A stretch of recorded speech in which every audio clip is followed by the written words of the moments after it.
Here we go again. Whenever there are headlines about anything in senior care, we can always count on Senate hearings, with a lot of unfounded accusations and unrealistic recommendations.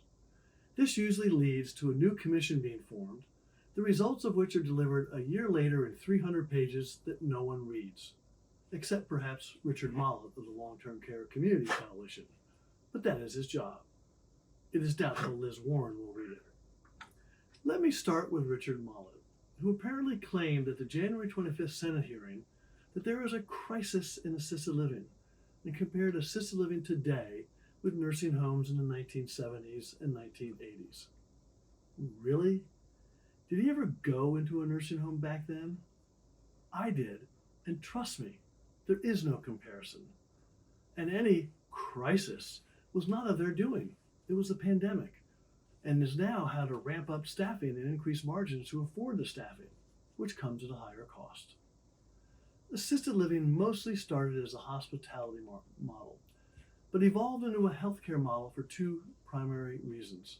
First, there was a demand as the elderly and their families preferred AL over SNFs. Hello.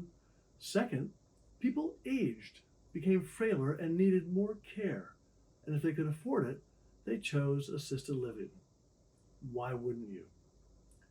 There were also complaints in the hearing about the high cost of assisted living, yet there were recommendations for national standards, federal rules or oversight, more staffing mandates and training, and on and on.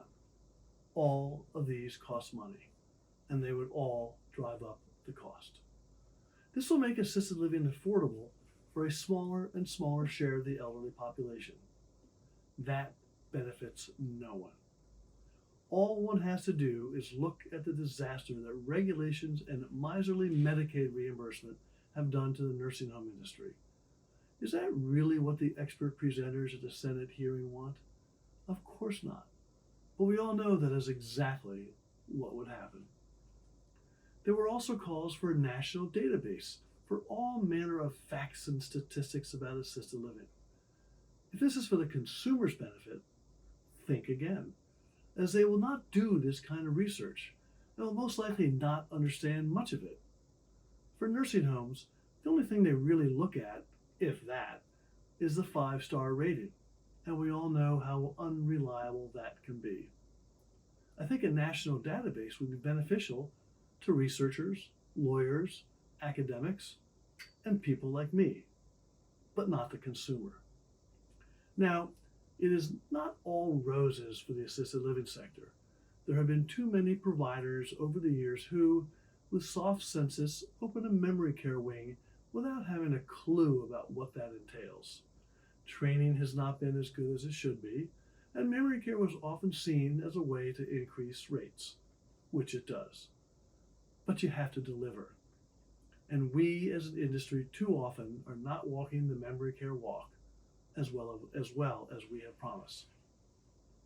There has also been criticism of taking in people at acuity levels that the staff is not prepared for, or keeping the back door closed for as long as possible. In some cases, these are valid criticisms. But in the last 4 years, many assisted living providers have been gasping for air, residents, so some of this can be forgiven. And then there is the cost creep, which is not explained as well as it could be. Having mom move in at a fixed rate, and then 2 months later an evaluation indicates she needs more care at more cost, can be very frustrating for a family, which may be tight on the funds in the first place. The increased care may be valid, but you can just see the eyes roll when the family talks about it. There definitely needs to be more transparency, and it will come as we continue to emerge from the pandemic problems. But the costs will not be going down, and my fear is that assisted living will be available to an ever-decreasing percentage of the elderly, at least assisted living as we know it. Remember, it is all about choice and explaining why assisted living makes sense.